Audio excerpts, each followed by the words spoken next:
Olá pessoal, tudo bem? Vamos para mais um treinamento promovido pela WorkSeg Consultoria e hoje falando sobre combate a incêndio. Meu nome é Douglas Henrique e vou conversar com vocês hoje sobre combate a incêndio, incluindo o combate de incêndio florestal, tá? Muito bem. Para que consigamos entender como se faz este combate ao incêndio, nós precisamos entender o que é o fogo, né? O nosso inimigo neste caso, que nós vamos combater. O fogo, na verdade, é o resultado de uma reação química de oxidação rápida caracterizada pelo surgimento de luz e calor, chamada de combustão ou queima, tá? O próprio processo de combustão do fogo gera luz e calor, ok?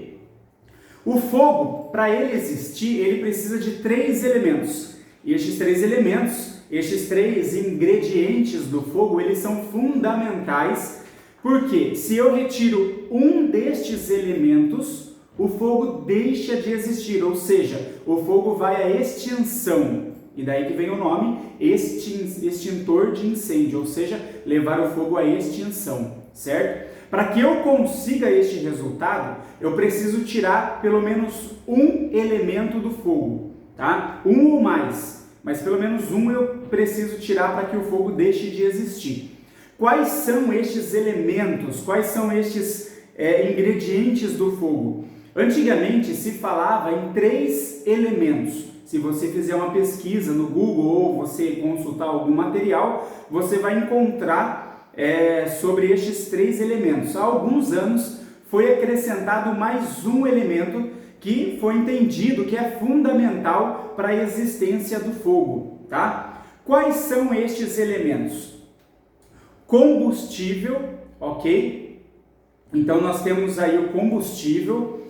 Este combustível ele pode ser líquido, sólido ou gasoso. O fogo ele não vai pegar do nada, simplesmente. Então ele precisa de algum combustível que vai alimentar este fogo. E este combustível ele pode ser líquido. Um exemplo de combustível líquido, o etanol, tá? Gasolina, ok? Um exemplo de combustível, e pode ser também gasoso. Um exemplo de combustível gasoso, gás de cozinha, gás metano, tá? Então são exemplos, o acetileno, são exemplos aí de combustíveis gasosos. E também pode ser o combustível sólido. O exemplo de combustível sólido para o fogo, madeira, papel, plástico, tá? Então, primeiro elemento do fogo aí para a existência do fogo é o combustível, ok? Segundo, comburente. O que é o comburente? Nada mais é do que o oxigênio. Sem oxigênio não existe fogo. E aqui eu quero deixar bem claro que nós estamos falando do fogo natural. Hoje em dia, com algumas misturas químicas, nós conseguimos fogo até embaixo d'água, tá? Mas um fogo artificial. O fogo natural, que se cair um raio ali vai começar a pegar fogo, é deste que nós estamos falando, ok? Ele precisa de oxigênio. Alguém já fez aquela experiência com a vela acesa, né? Se você pega um copo, coloca por cima da vela, o que vai acontecer com a chama da vela? Vai apagar. Por que vai apagar? Consumiu grande parte do oxigênio que estava dentro do copo, perdeu força e apagou, tá? Então o fogo ele precisa de oxigênio, que nada mais é do que a palavra comburente. Então nós já vimos dois elementos do fogo, tá? Combustível, seja ele líquido, sólido ou gasoso, e comburente, que é o oxigênio. Outro elemento do fogo é o calor, tá? Pelo próprio processo de combustão, nós já temos o calor. E o calor é fundamental para a existência do fogo. Se o fogo for resfriado, ele deixa de existir, ele apaga, ok? Então, o calor. Estes três primeiros elementos que eu citei, eles fazem parte do triângulo do fogo. Então, se você fizer alguma pesquisa de alguns anos anterior, algum material mais antigo, você vai encontrar falando sobre estes três elementos e como são três, o nome é triângulo do fogo, ok? Foi incluso, então, o quarto elemento, que é a reação química em cadeia. Então, hoje em dia, são 4 elementos. Por serem 4 elementos, o nome passou de triângulo do fogo para tetraedro do fogo. Essa palavrinha tetra, que vem de 4, ok? Então, tetraedro do fogo, tá? E este quarto elemento, que é, então, a reação química em cadeia.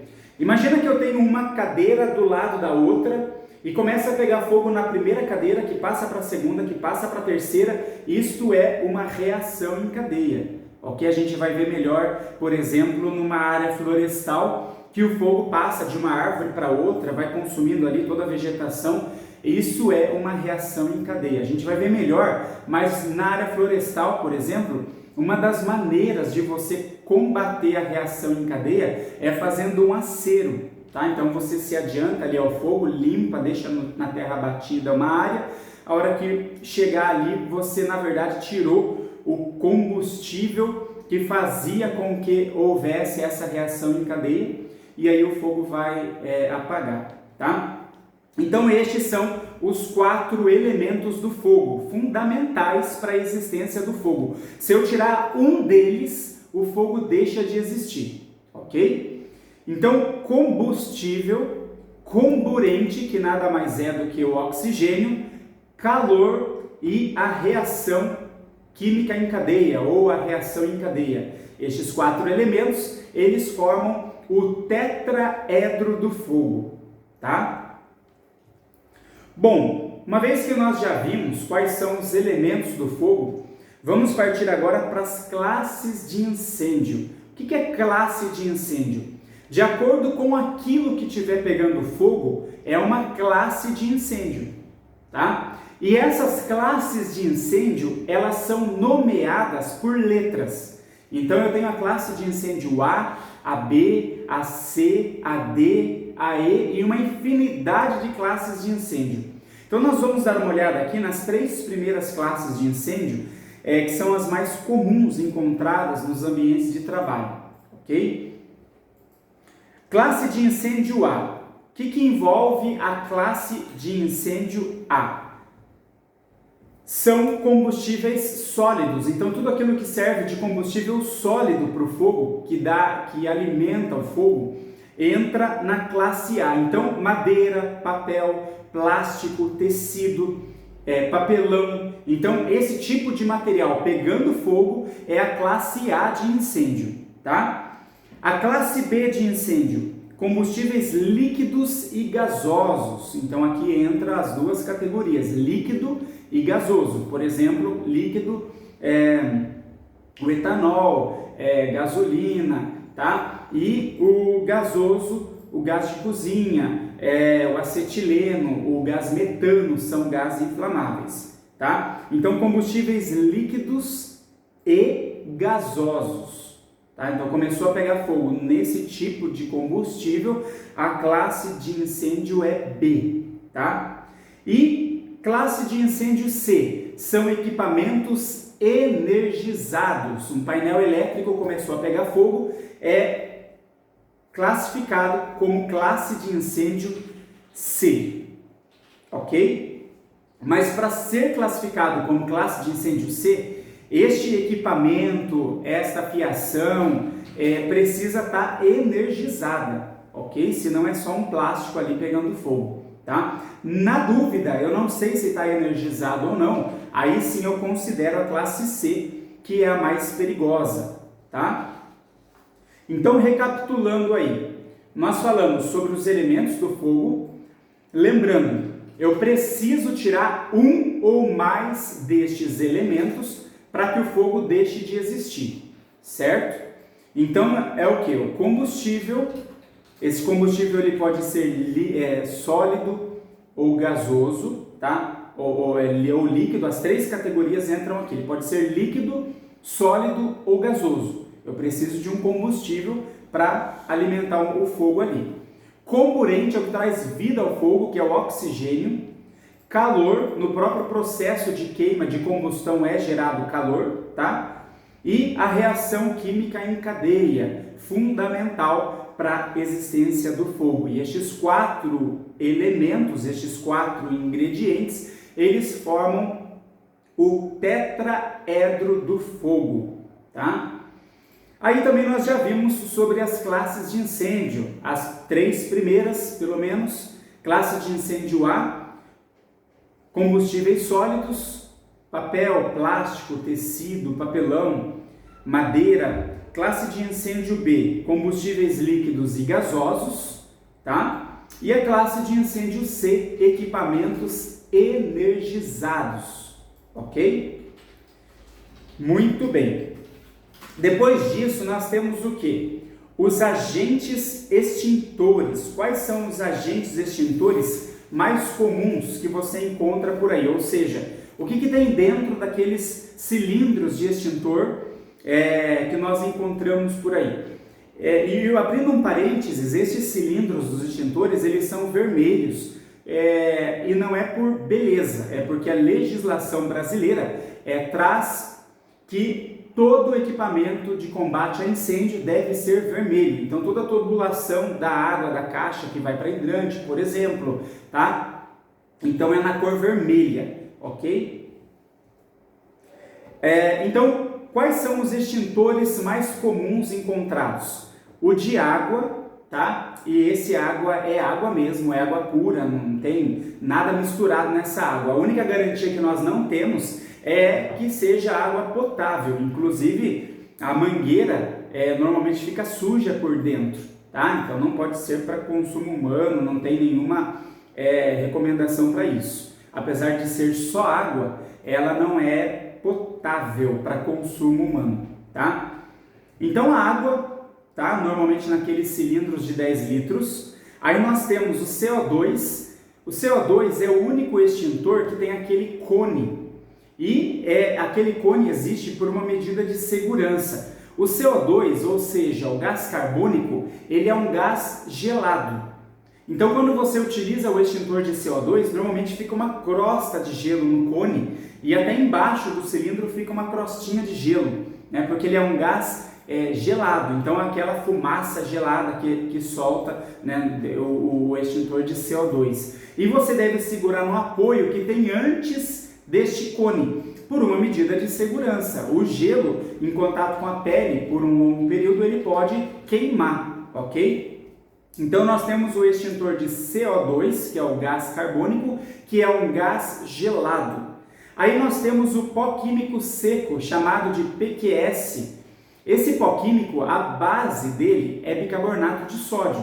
Esse bicarbonato de sódio mesmo que compramos em farmácia, a base dele é isso, 90% pelo menos do extintor de pó químico seco é bicarbonato de sódio, tá? E aí nós temos o pó químico seco ABC. Por que será que o nome dele é ABC? E é o mesmo utilizado em automóveis, lembrando que até a presente data não é obrigatório para carro de passeio o extintor, tá? ABC, aquele de 1 quilo que normalmente era utilizado, apesar que eu recomendo o uso por uma medida de segurança, né? Numa emergência, no trânsito, ele faz muita falta e a validade dele é a cada 5 anos, tá?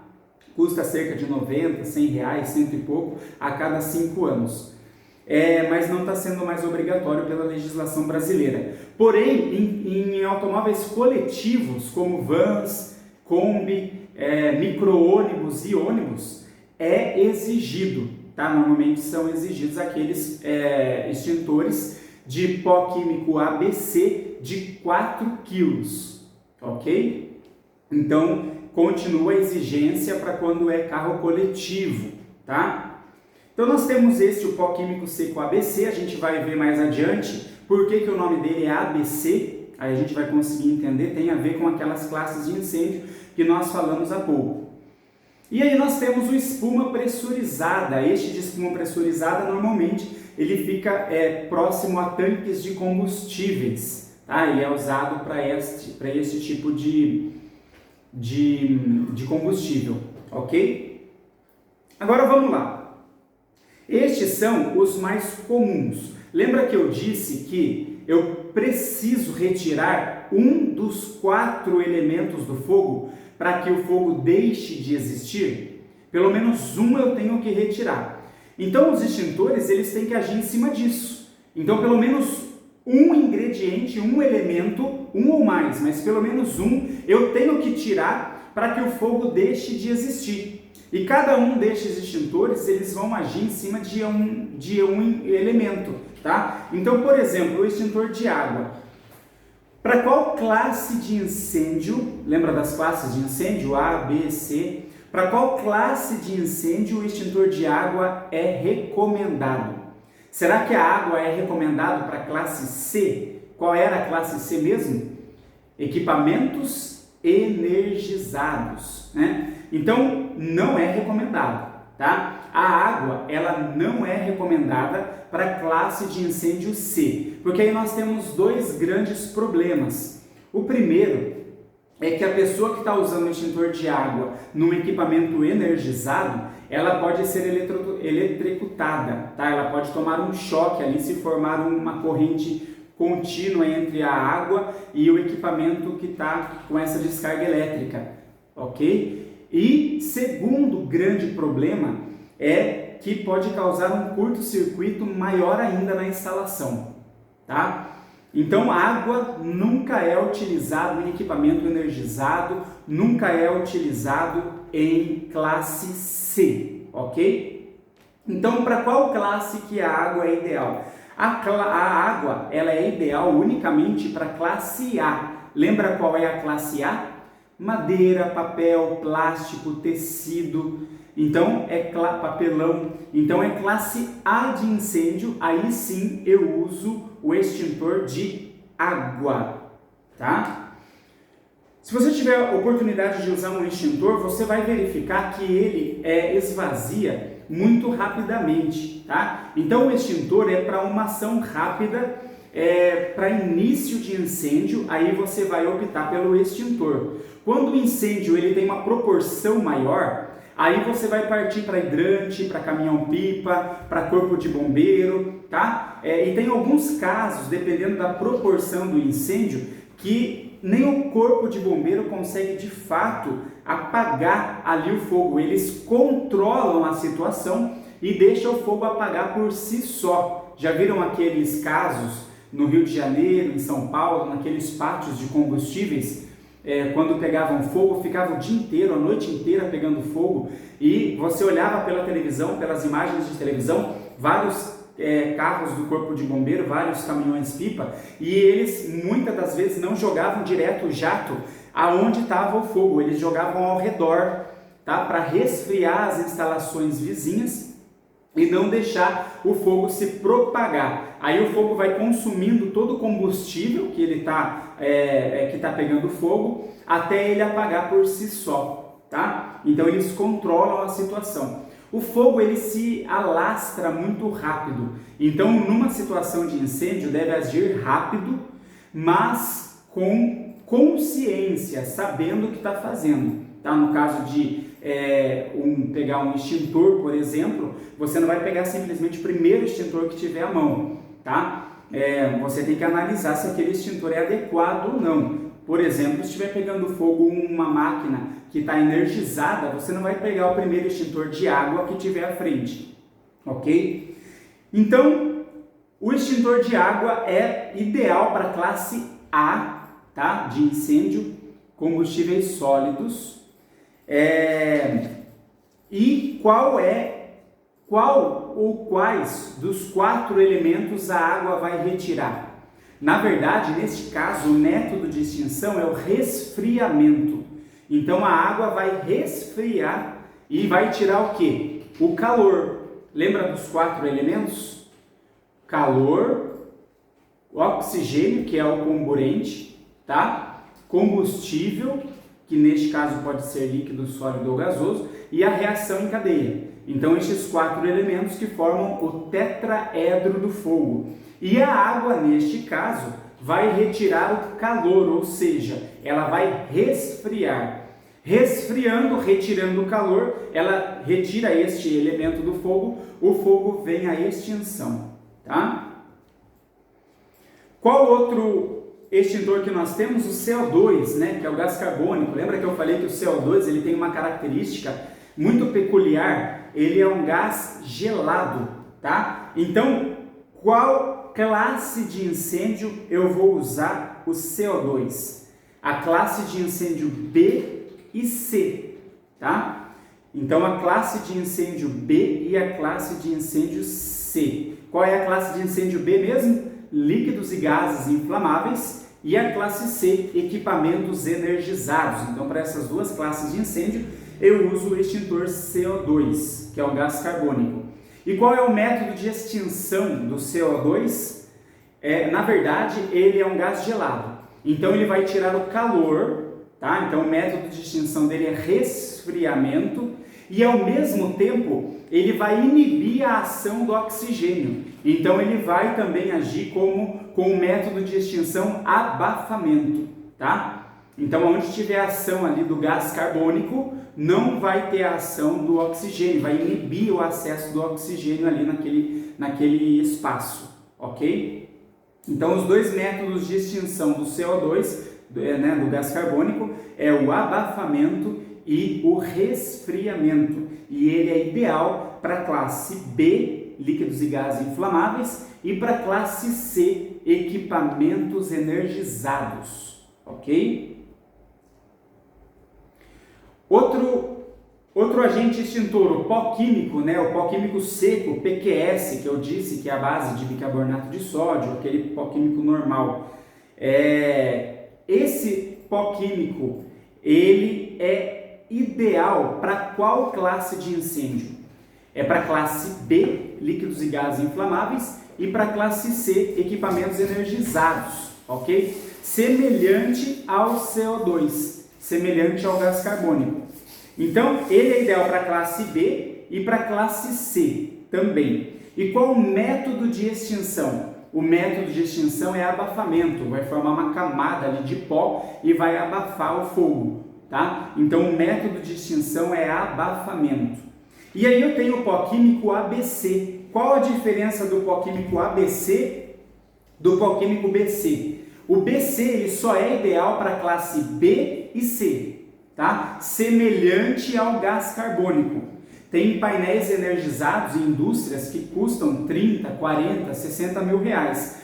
E um equipamento deste painel energizado, por exemplo, danificou, entrou em curto, começou a pegar fogo. Se eu uso, neste caso, o extintor de pó, eu posso danificar outros componentes. E se eu uso o extintor de gás carbônico, ele é um gás, ele vai ser menos lesivo, tá? Então aí eu posso, então aí é recomendado esse extintor de gás carbônico, tá? Neste caso, então eu posso optar tanto por um ou por um outro. Os dois são de classe B e classe C, ok? E o pó químico ABC, como o próprio nome diz, é ideal para a classe A, B e C. Qual é a classe A mesmo? Combustíveis sólidos, madeira, papel, plástico, tecido. Aí eu tenho a classe B, líquidos e gases inflamáveis, e a classe C, equipamentos energizados, ok? Muito bem. E eu tenho aí a espuma pressurizada, que também é ideal para a classe B, tá? Para a classe B, ok? Que é líquidos e gases inflamáveis, tá? Não posso também usar o espuma pressurizada, não é recomendado na classe C, equipamentos energizados. Certo, pessoal? Muito bem. E para a área florestal? Para o combate florestal nós temos o quê?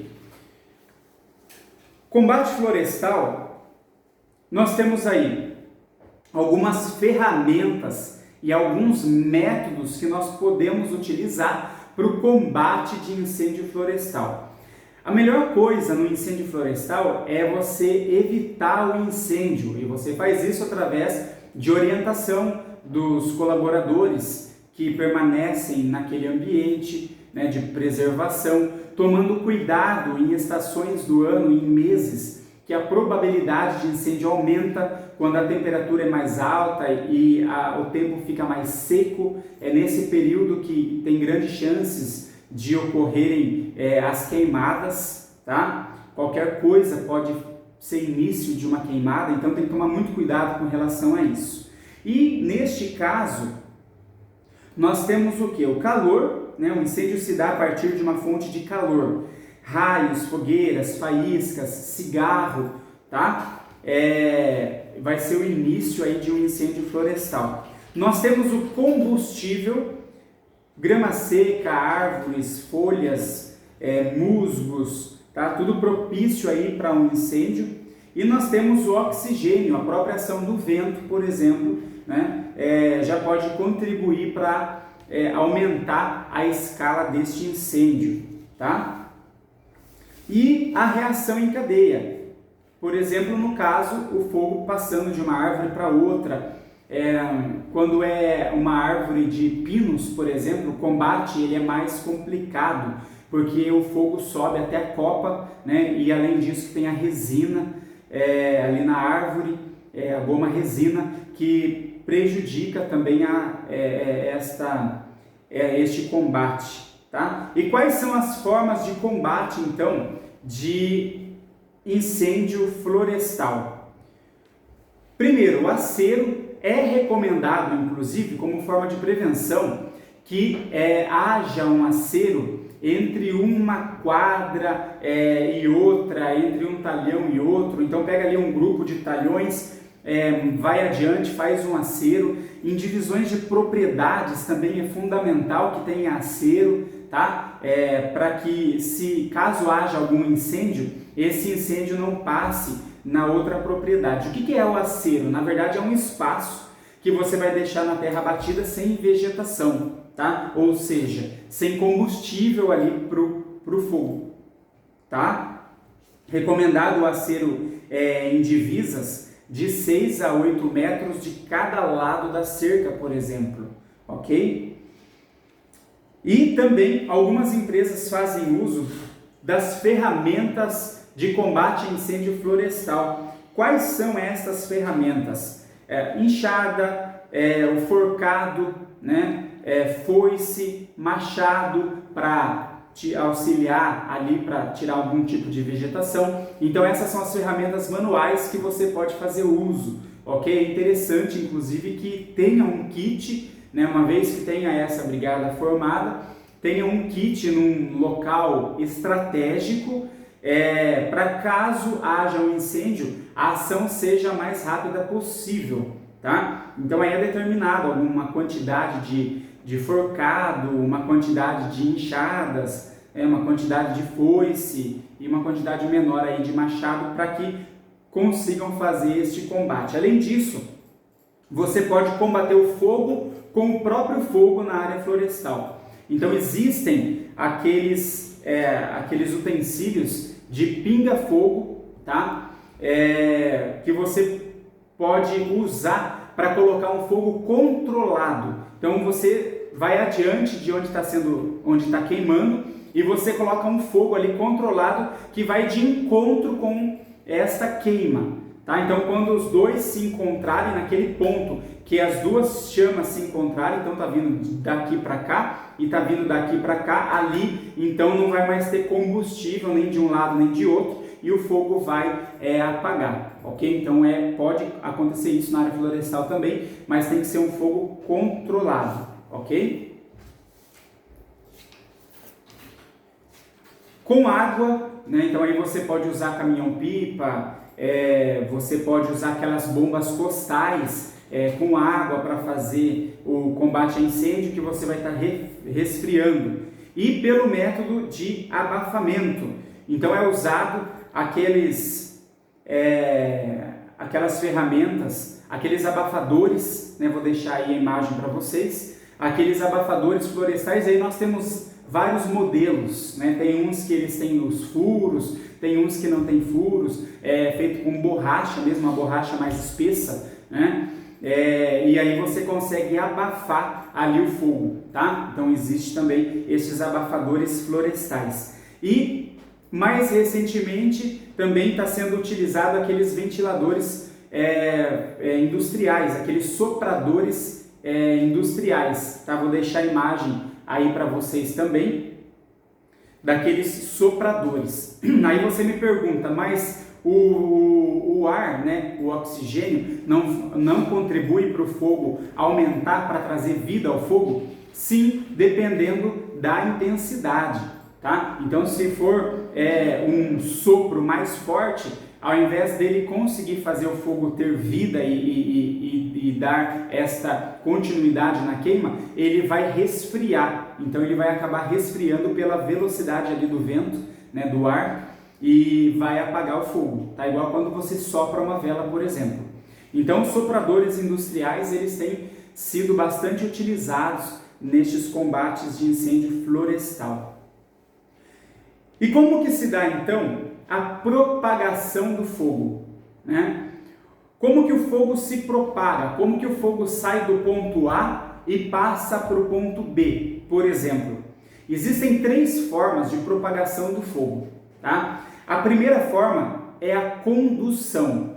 Todas essas 3 formas, elas têm a ver com a temperatura. Então, conforme a temperatura vai aumentando, pode-se chegar à chama. Então, um conceito físico aí. Eu aumento a temperatura, eu posso chegar à chama, tá? Alguém já fez aquela experiência com a lupa no sol, colocou uma folha de papel embaixo, ou algum mato seco embaixo, e ficou com a lupa ali no sol, e logo pega fogo naquele material que está embaixo. Por que isso ocorre? Porque a lupa, ela concentra todos os raios solares que estão passando pela lente, ela concentra num único ponto, tá? E ali vai aquecendo, aquecendo, aquecendo, até que pega fogo aquele material que está ali embaixo. Então o aumento de temperatura gera chama, ok? E essa primeira forma é a condução, tá? A temperatura, ela vai se conduzindo pela matéria. Da mesma forma, quando eu estou com um garfo na mão, por exemplo, todo de metal, uma ponta do garfo eu coloco na chama do fogão e seguro a outra extremidade. O que vai acontecer com o meu dedo daqui a pouco? Vai queimar. Por que vai queimar? Porque a temperatura vai subindo, né, pelo metal até chegar no meu dedo, tá? Então a temperatura, neste caso, vai se conduzindo pela matéria, ok? Então é a chamada condução. Vou deixar a imagem aí para vocês de uma ilustração de uma cozinha industrial. Imagina que eu tenho uma cozinha industrial, como na imagem, começa a pegar fogo nessa cozinha industrial, o calor, a temperatura vai subindo por essa tubulação metálica, e onde ela encontrar os pontos na parede, que essa tubulação encontra o ponto na parede, começa a pegar fogo ali também. E isso se dá nos outros cômodos, tá? Então esta é a primeira forma de transmissão, de propagação do fogo, que é a condução, ou seja, a temperatura vai se conduzindo pela matéria, e quando essa temperatura chega muito próxima à temperatura do fogo, aqueles pontos começam a pegar fogo também. Segunda forma de propagação do fogo, a convecção. O que é convecção?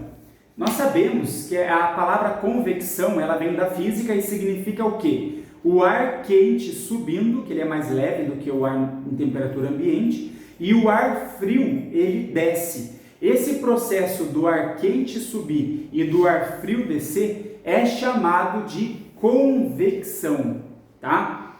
A fumaça quente, ela tem 2 grandes problemas. Então ela é muito quente, tá? Ela pode elevar a temperatura da superfície de onde ela estiver sendo armazenada ali, acumulada, e nós temos 2 grandes problemas com relação à fumaça. Aquela recomendação do Corpo de Bombeiros, se você estiver num ambiente mais fechado, com muita fumaça, de você gatinhar, ela é verdadeira. A fumaça, ela vai ficar concentrada sempre na parte de cima, e embaixo vai ter uma menor concentração de fumaça.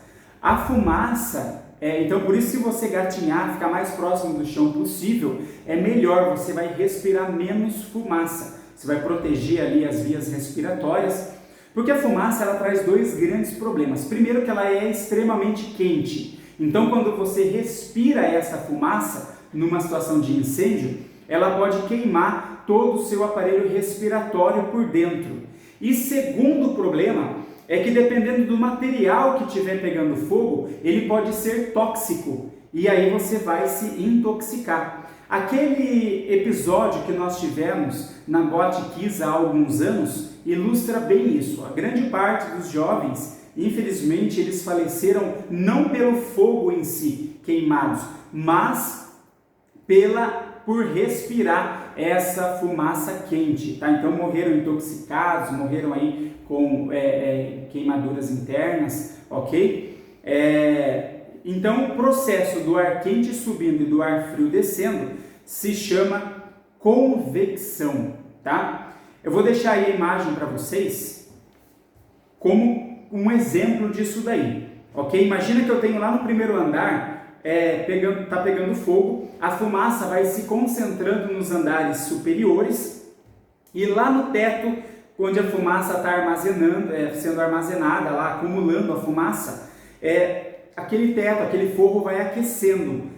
Quando aquele forro, aquele teto chegar muito próximo da temperatura do fogo em si, lá começa a pegar fogo também, sem uma labareda subir, sem nada disso. Ok? E eu estou desconsiderando aqui neste exemplo que até o fogo chegar lá em cima ele perde um pouco de temperatura. Vamos desconsiderar isso só para vocês conseguirem entender como que se dá esse processo de propagação do fogo através da convecção, tá? E última forma de propagação do fogo é a irradiação.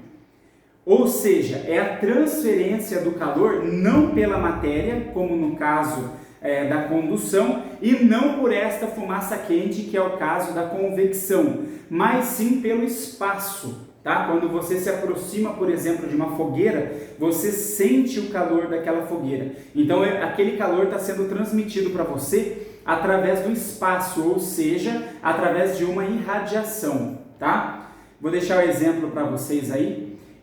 Imagina que uma casa está pegando fogo, a casa vizinha começa a aquecer, a parede vai aquecendo, quando essa parede chega muito próximo da temperatura do fogo, ou na própria temperatura do fogo ali, essa parede começa a pegar fogo também, sem a labareda da chama ir até lá, sem nada disso, tá? Apenas transferência de calor pelo espaço, tá?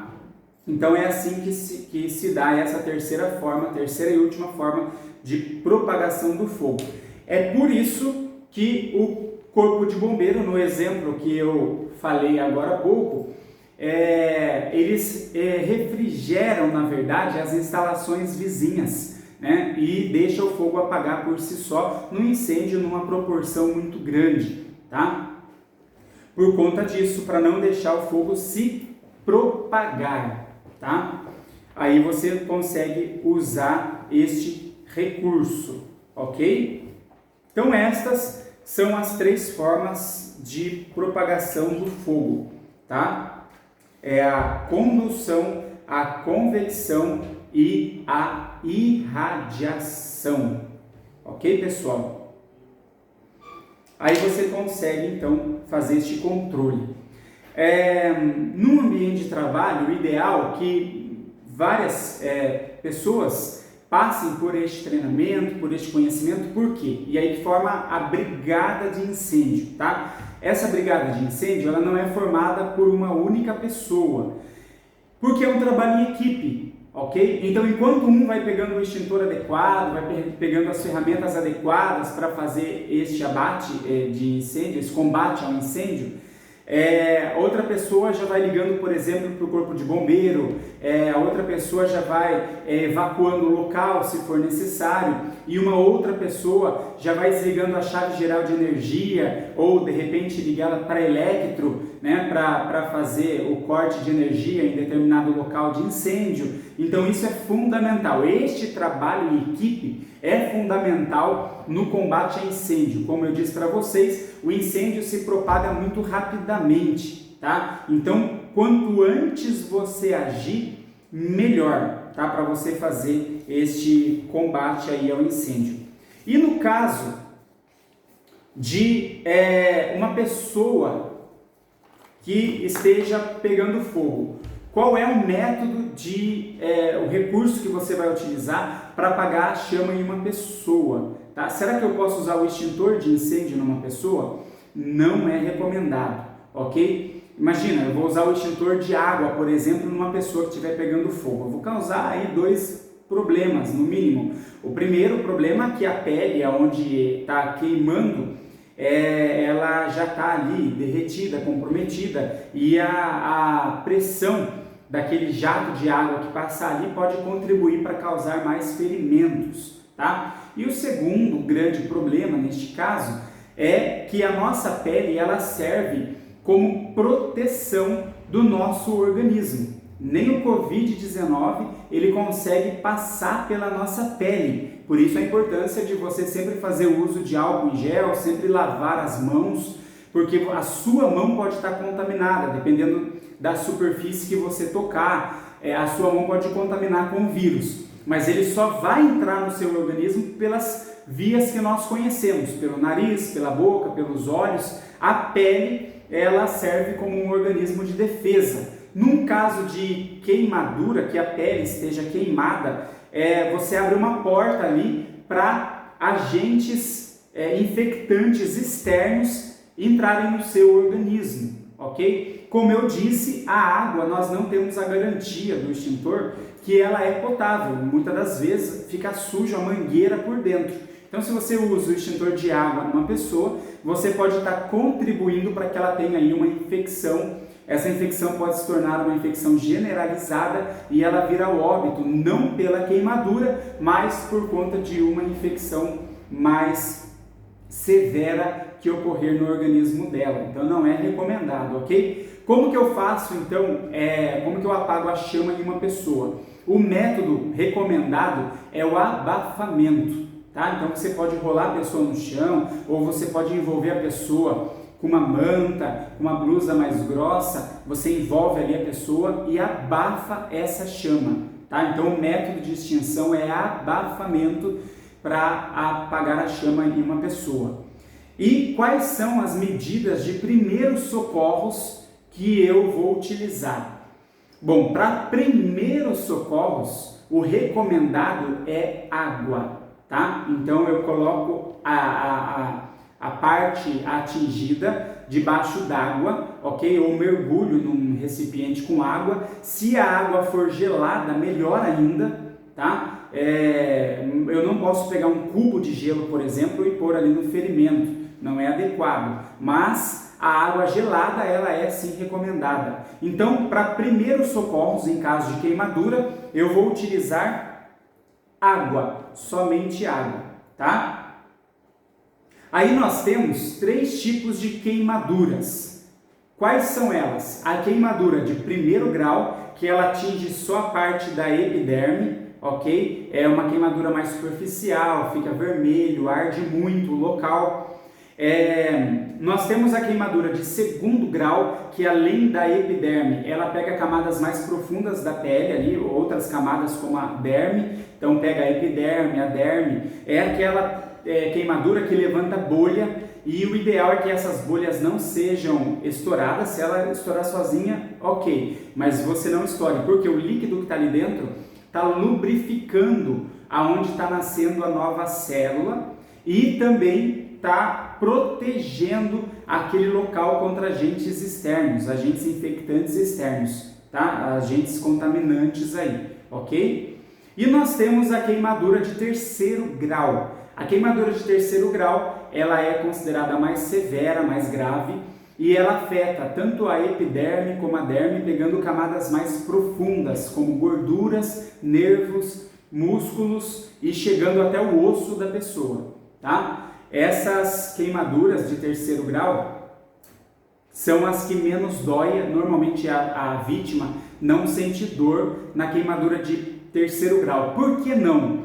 Porque neste caso, como pegou camadas mais profundas da pele, derreteu também, atingiu também os nervos sensoriais que nós temos embaixo da nossa pele nós temos os nervos sensoriais que levam a sensação de dor para o cérebro, tá? Neste caso, os nervos sensoriais eles vão estar comprometidos, vão estar derretidos e não conseguem levar essa sensação de dor. Então, no núcleo da queimadura de terceiro grau, normalmente não há dor. Aí vai doer em volta, onde ainda tem nervo vivo, né? Ainda é nervo sensorial vivo, onde ainda tem queimadura de segundo grau e de primeiro grau, ok? Porém, a de terceiro grau, que é a considerada mais grave, né? Não é só ela a mais grave.